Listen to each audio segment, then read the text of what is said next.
Kali ini kita akan mempelajari dua kata, yaitu exegesis dan eisegesis. Dua kata ini berrelevan sekali dengan topik minggu lalu, yaitu tentang bagaimana memaknai teks Alkitab atau interpretasi Alkitab. Exegesis berarti to lead out atau draw out, yang artinya memahami teks sesuai dengan bacaan kita membaca, mengobservasi teks tersebut, mempelajari teks tersebut tanpa prejudis kita. Kemudian kita menarik kesimpulan arti dari Alkitab itu keluar. Jadi seperti minggu lalu kita pelajari tentang 4 tahapan bagaimana interpretasi Alkitab, kita melakukan hal seperti yang sama, yaitu kita mempelajari teks tersebut sesuai dengan kondisi aslinya, dengan kondisi zaman itu. Ya, kalau ingat minggu lalu kita ada teks itu terdapat di kota tua sebelah kiri. Kita memahami perbedaannya zaman dulu dengan zaman sekarang, dan kemudian kita menyeberang mencari intisarinya, dan kemudian kita mengaplikasikannya. Dan ini adalah cara exegesis membaca dan mendraw out keluar kesimpulannya. Eisegesis di lain pihak adalah yang kebalikannya. Jadi bukan mengartikan teks sesuai yang kita baca, tapi kita membawa, kita punya subjek, kita punya opinion masuk sebagai arti Alkitab tersebut, teks Alkitab tersebut. Jadi kita memaksakan atau kita memasukkan pikiran kita menjadi arti teks tersebut.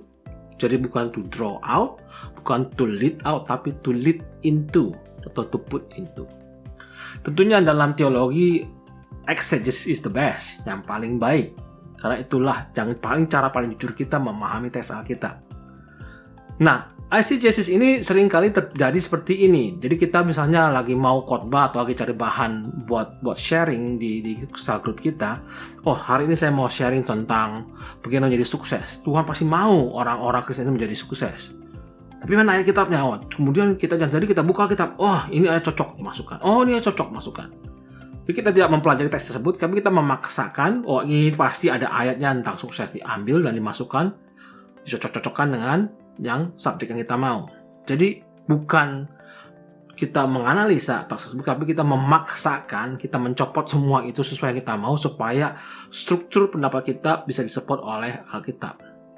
Atau bisa juga disebut dengan cocok logi, jadi cocok-cocokkan ayat tersebut dengan apa yang kita deliver dalam sermon kita. Nah, tentunya ini tidak baik.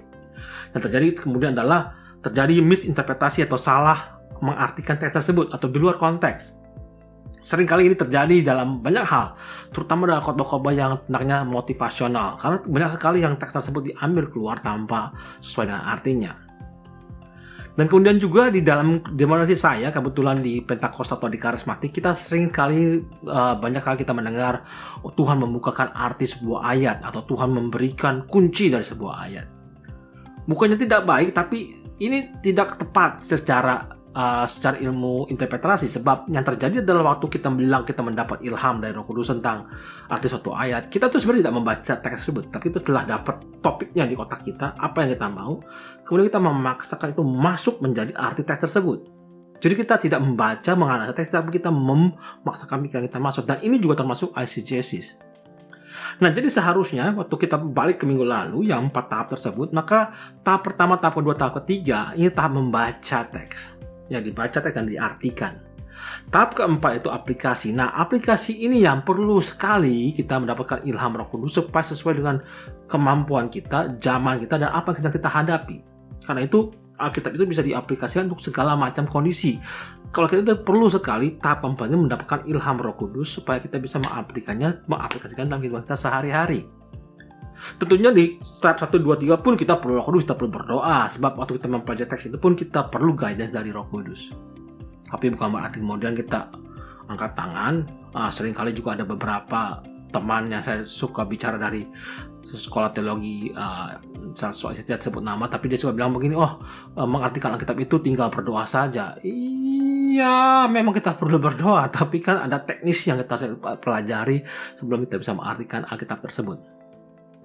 Jadi, eisegesis dan exegesis. Yang terbaik adalah exegesis, yaitu to draw out meaning dari sebuah teks. Sampai jumpa di episode berikutnya. Tuhan Yesus memberkati.